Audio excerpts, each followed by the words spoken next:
hello.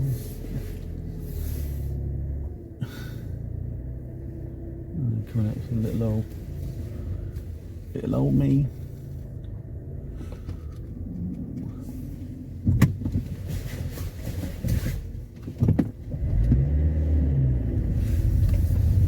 There we go, lovely. Right, hello again. This is Pigsy doing another video. So I've started working on a project, and it's to revive some stuff that I was doing esoteric work on Orgone. If you know anything about Orgone, it was to do with like basically it's to do with orgasmic energy. That's where it comes from, because when it was researched in the past, basically what the information they got looking at it was that vitality, life force, was connected to this energy in relation to orgasms, and it's kind of like the universal sexuality of things, really, and how they interconnect. And you know, if something's sexually stimulated, it can increase things like healing and all sorts of things.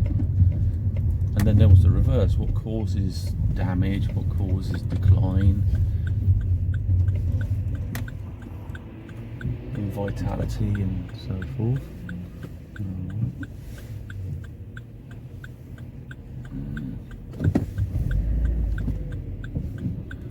Okay.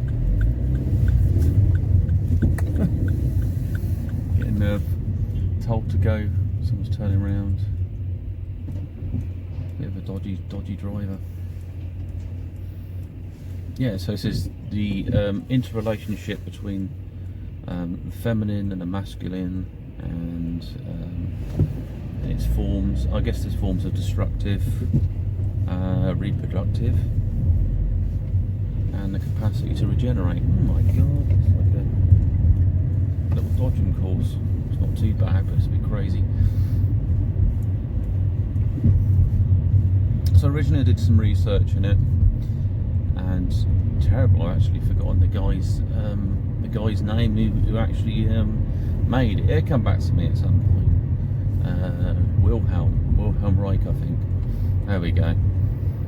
His research, he ended up getting locked up. He was making things like sort of these buster things to clear up the environment and so on. There was also an element of consciousness behind it. If you're believing something's happening from it, collectively you could influence things as well.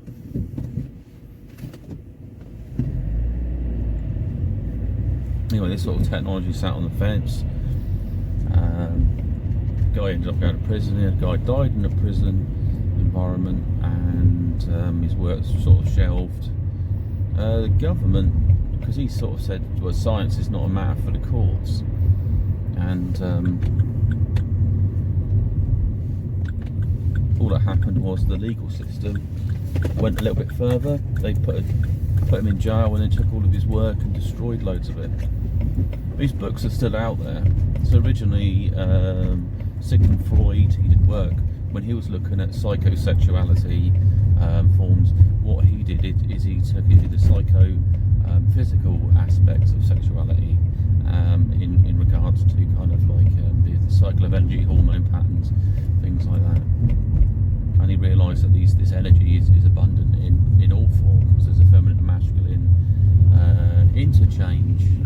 So the intercourse, interchange, you know, sometimes we just apply our dynamic of sex, but it actually goes much further than that. You know, even in my work as a carer, you sort of massage cream into someone's leg. It doesn't matter what gender they are, it brings about relaxation, because my intentions is to relax them and heal them. You know, if I was massaging and I wanted them to suffer pain, the massage would be completely different, very uncomfortable, and they wouldn't like it.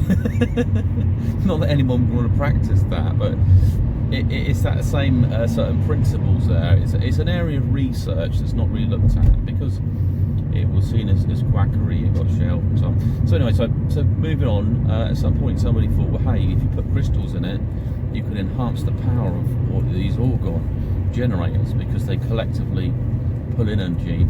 I think it's negative energy that's actually healthy for us, because the environment is got loads of positive energy, like it's positive ions charged from the atmosphere and so on.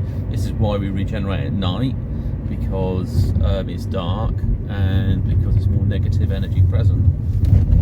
So it's about negative ions. So yeah, moving on. So we had crystals, and then I had a chap who said, hey, you've added these minerals in, it's coined a phrase. I'll tell you what I'm going to do, I'm going to register that phrase, and so anyone who wants to make these devices are basically stealing my ideas, intellectual property, which is a bit crazy. As I mentioned before, it's a bit like saying intellectual property of cement. You know, if I've added one key ingredient to the whole mix, now I own this formula completely, and I think it's a bit daft, really. I mean, you can understand if you wanted to get credit from it. It's not that he doesn't want people to produce them full stop, which is very dark natured. So yeah, I mean they look good, but when you put loads of minerals in, basically they look at less interest in the Orgone.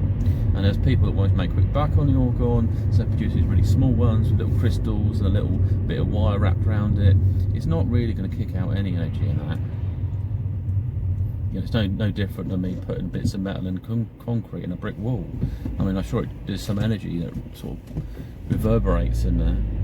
But it's one of the key factors is to have organic over a mineral like metal, certain elements like say walls positively charged, or you get a negative charged metal. This is why metals are always cold normally, but some of them interrelate with the positive charges like copper, so they're superconductors, while others aren't at all, so they have a bit more of an insulation effect.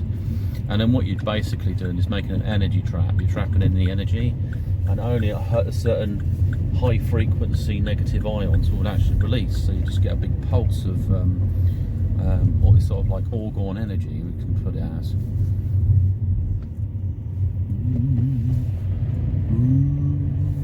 Go round the bus.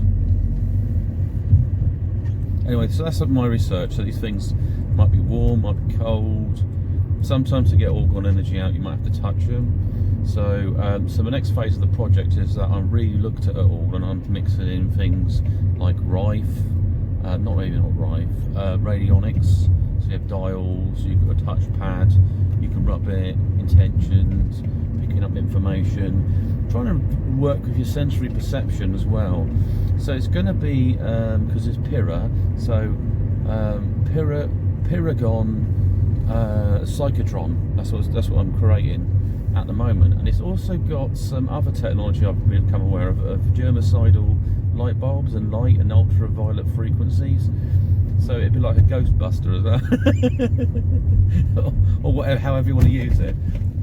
So I'm looking at frequencies of that, and there's also a way of what we call Illumimancy, where you use light or energy in the process as well. So if you can control the frequencies of the energy, or put the intentions in it, because light and consciousness are connected. So light is consciousness. So I've harvested some electronics from some stuff that's been thrown away, salvaged. I might as well, because it's actually it's extraordinary what people throw away, to be honest. So I've rewired a lamp using someone's old lead from their TV, and you know, I bought a few bits to add to it, and there's some other things I'll be looking at as well. You know, there's cheaper methods, so when I get into the manufacturing of it, I will provide people with more up-to-date information on that. I didn't want to get too much into that. Well, at this part of it, this stage of the project, because I've still got to finalise the actual prototype. It's likely to have a shaft through it, and it's also going to use crystal interaction as well. And the other thing, UV needs to be modulated, because it can be harmful if you're staring at it. I've tried out my UV light yesterday, and you can feel the difference when you put your hand on it. You can feel the UV light. Anyway, this is peace on from this video. Have a great one. I'll speak to you soon. Bye.